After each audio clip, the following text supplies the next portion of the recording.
One of the recent developments that's probably the least surprising development of this entire thing, and it's super unfortunate, it's something that's Raheem Morris and Terry Fontenot and the rest of this Falcons coaching staff is going to have to navigate the waters, which is very tough for such a young GM and a young coaching staff, is the fact that there's already quarterback controversy. Like Ian Rappaport, like the biggest names in the business are already talking about trading Kirk Cousins before he's even taken a snap. I mean, this is actually being talked about. I saw someone on NFL Network, I'm sorry, I don't know his name. Mark Ross. Mark Ross. He predicted that Michael Penix will be the starting quarterback week 1. And listen, I don't think any of that stuff's going to happen, at least not in year 1.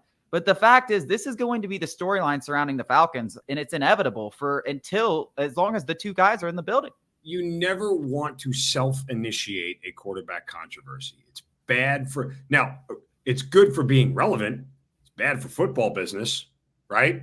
Like if your goal is to be interesting, the Falcons have certainly achieved that goal. If your goal is to be good, I don't know if they've achieved that goal, which is, by the way, one of the other assumptions that this whole entire organization has made. We're not going to be drafting in the top 10 and again anytime soon. We're not going to be drafting high again in the next 3 years. Those are all wild assumptions that you have nothing to back it up on. Absolutely nothing. Zero. So, again, there is just a whole lot of thinking here going on that doesn't follow a set of logic. And if it, anything slightly goes wrong your way, forget about it. Like if they don't make the playoffs and they're drafting inside the top 10 again, guess what?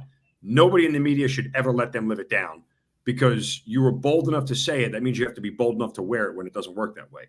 But the self-made quarterback controversy is the other part of this whole thing. Just answer me this simple question. If Kirk Cousins starts the next 2 years and they make the playoffs, and let's just say they only win one playoff game in the next 2 years, but Kirk Cousins does what he always does, 4,000 yards, 30 touchdowns, and the Falcons have an offense that's in the top 10 in the league. Let's just call it 9th in the league in points scored. Are you benching him in year 3? Is that what the plan is? Is that really what you're doing? You're really going to bench him in favor of a quarterback who hasn't taken a snap in anger in this league. I don't understand how you can look the fan base in the eye and go, this is our plan. Yeah, and the way the contract is worked out, everyone's calling it, a 2-year deal, but it's not really a 2-year deal. It's more like a 2-year and change deal. I mean, you're still, I think, on the hook for close to $30 million, maybe a little bit more than $30 million to Kirk Cousins in that 3rd year. And yes, you could turn to Michael Penix, but again, if he's playing well, is that something you're going to do without him taking a snap? And then you're talking about Michael Penix, because after year 3, you have to make that decision on his 5th-year option. Do you pick that up? He hasn't played a meaningful snap. What if, for whatever reason, Kirk Cousins re-aggravates his Achilles in training camp, okay? And Michael Penix has to start the season. And they come out the gate and go 4-2 in the first 6 games. You can't sit him. Are you benching Penix? Or are you benching the $180 million guy? Which one are you doing? You have to bench Kirk Cousins in that scenario. I don't know how you could turn away from it. And beyond that, how about just even before? Because the guy's an all-pro quarterback. That's how. And I play the all-pro over the rookie, always. Yeah. I mean, well, it depends how Penix looks. I mean, what if Penix is looking like C.J. Stroud out there? How do you bench him? Again, you have made a quarterback controversy that you cannot get out of. And what about these 2 years? What about just even before? I know they saw video Kirk Cousins throwing, which he looked pretty good. So hopefully he's ready for OTAs and training camp and workout. I don't know. But anyways, I mean, what about the fact that, if he isn't quite ready, he isn't quite healthy to take that next step at that point? Michael Penix is out there with his new teammates who, by the way, have never played a snap with Kirk Cousins and don't know anything about Kirk Cousins because he has no cachet within the organization, which we've talked about. Penix is out there spinning it. And if there's one thing, Michael Penix, I'm very confident. I don't know if he's going to be a great NFL quarterback, but if he's throwing against air and 7-on-7s, I'm pretty sure he's going to look pretty damn good. Yeah. So, I mean, even before then, there's going to be doubt. It's inevitable. Like the doubt is going to creep into your mind if that situation happens. You know what? I am so curious to see how this unfolds. And follow me here, Chase. I am so curious because I saw the Falcons put out an Instagram post. It was yesterday. It was Kirk Cousins throwing the ball. He was nice. He was wearing his 18 black jersey, throwing the ball in slow-mo, nice tight spiral moving. And all it said was Kirk, ... And I said to myself, I almost wanted to comment and go, notice you didn't say QB1. I am so curious. And I personally think the Falcons social media team is terrible. I think they have a bad feel It's for bad. the moment. They have a bad feel for how people are going to react. They're just bad. Like they have a bad feel for everything. I am 100% agree. so curious to see how they pump this. I am so curious to see how much Michael Penix posts are going out there, sitting there going, I would sit there and go, and this would be a legitimately fair question. Raheem, are you going to bench Kirk Cousins? Well, your social media team continues to pump Michael Penix every week. Why should that? You're telling, your organization is publicly telling everybody through social media you're favoring this guy because all I see is posts on him. I don't see any posts on Kirk. Yeah, like, I mean, I wonder if they're going to put all that together and say we have to have congruent messaging or we just want clicks. And so, I mean, it's just things like that the public and the fan base pay attention to and buy into that they don't realize they've created the headache for themselves on a routine basis. Yeah, I mean, the preseason is going to be some of the most fascinating stuff of this entire thing. I mean, Michael Penix is probably going to get the bulk of the snaps. Now, I don't necessarily agree with that. If Kirk Cousins is healthy, he's never played with these guys. He might miss some of training camp. I think he should be out there for at least the first half of these games. We saw Arthur Smith not put Desmond Ridder out there, which, by the way, is one of the more laughable things I've ever seen. We can defend Arthur Smith, but the fact that Desmond Ridder wasn't getting preseason snaps is quite common. Isn't that going to be fun if 2 years in a row their starting quarterback doesn't take any preseason snaps?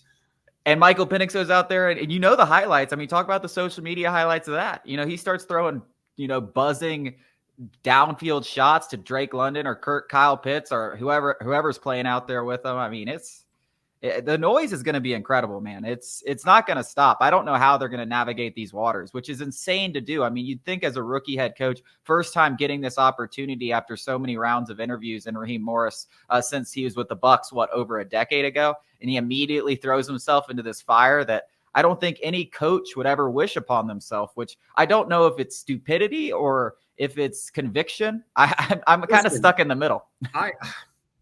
I think they tried to outthink the room, right? I mean, this feels very akin to, like when you do the stupid jet double sweep reverse, when it's 3rd and 1 and the offense coordinator is going, nobody's going to see this coming. Watch this. This is going to work. Jonnu Smith throwing a pass in the red zone. And then all of a sudden it's god awful. Like it's one of those things. And look, I can back them philosophically on understanding the model. And I have said this before. There is only one way to draft a quarterback in the league in this current NFL. You go up as high as possibly you can to get the best guy that you think is there. No more franchise quarterbacks fall into your lap. That's luck. No one drafts on a luck philosophy. No one looks for franchise quarterbacks on luck. All right, because you're not in the GM job long. So I agree that if the quarterback you loved was there at 8, you go take him. Just like I agreed, even though I thought it was a terrible pick, with the Giants taking Daniel Jones at 6. They thought he was the guy. They didn't trade back and hope he falls to him. They went and got him at the first available opportunity. I do think it's interesting, however, that, I think there was a big part for Terry Fontenot, and he admitted this in, I forget what column where it was, about what happened in New Orleans with Patrick Mahomes. Yes, and losing him. Big. Like that PTSD sort of bit the Falcons in the backside here again, that they had to worry about a quarterback succession plan. I mean, which is understandable. I mean, if you missed out on Patrick Mahomes and watched it. But so did the Chicago Bears. Oh, I get it. I get it. I'm just saying, like that would leave a scar if you're a decision maker. And by the way, the Saints made the playoffs like the next 3 years with Drew Brees. So what the hell are you complaining about? Yeah. Right. Like I can't, don't quote me on that, but you get the point. Like, and their succession plan didn't fall apart. They've just had bad coaching and bad offense. And we don't need to get into that. I guess the point simply is this, that like, I look at the Falcons and I go, would drafting somebody else at 8 have made them a Super Bowl team this year? No, it wouldn't have. However, in the next 2 or 3 years, which you're building towards, that could have been a key player. And it could have filled a need and solved the hole that next year another player could have done that. I mean, all I know is this. The Falcons are not allowed to not win the division this year. Anything less than winning the division is a disappointing season for this team. They have the best quarterback in the division. They have the top 2 or 3 quarterback in the NFC right now in Kirk Cousins. If it's not Dak and Jalen, it's Kirk, right? Like in the NFC, there are no other quarterback. Brock Purdy is not better than Kirk Cousins, period. He's not. Okay. And neither is Matt Stafford. So neither is Jared Goff. There's not a better quarterback. You could argue Dak and Jalen Hurts are about it. So you don't have any excuses whatsoever. Why you would risk, if you were to tell me, would there be an eighth player that would secure them 100% winning the division, getting a home playoff game? Yes, I think there is. Because there's a big gap between just winning a division and winning a Super Bowl. But getting a guy this year that would have been an impact player enough to win the division, yes, I 100% believe you could have found that guy in the draft this year that would have either given you a wide receiver would have said, we're going to score 30, you guys play catch up, or a defensive guy that said, here's one extra thing we're going to do. We only need to score 26 because we're only going to give up 23, right? Like, I think that's a realistic possibility. And if you want to sit here and you have the balls to say, we're not going to be drafting in the top 10, then you could have assured that with a different player other than the guy who's not going to see the field this year. Yeah, I think that's definitely one of the more intriguing aspects in all this, especially when you're talking about Terry Fontenot, who is going into year 4. And I know we've both been pretty positive about what Terry's done, but at the end of the day, there's not a lot of GMs that make it, 4 years without progress. And if you somehow go 7-10 after preaching that, once again, you're not going to be picking in the top 10. I mean, you pick 4 straight years in the top 10, 0 progress essentially on paper, whether you think you're getting out of the rebuild or closer to the end goal or not. There's no progress on paper. There's not that many guys that make it. So if you do miss the playoffs and you did take this thing and you just say, hey, this roster is good enough to win the division as is, which is what I think they're saying, and it's what I think Arthur Blank is expecting, I think it's going to be a very interesting decision at the end. We got to go to break, though. Okay, I do want to talk. I got a question for you when we get back, though. I got a good question for you. All right, yeah, we got to go to break. We'll hold that. I do want to ask about a couple of the other things that have come out since the draft, like potential trade ups and stuff like that.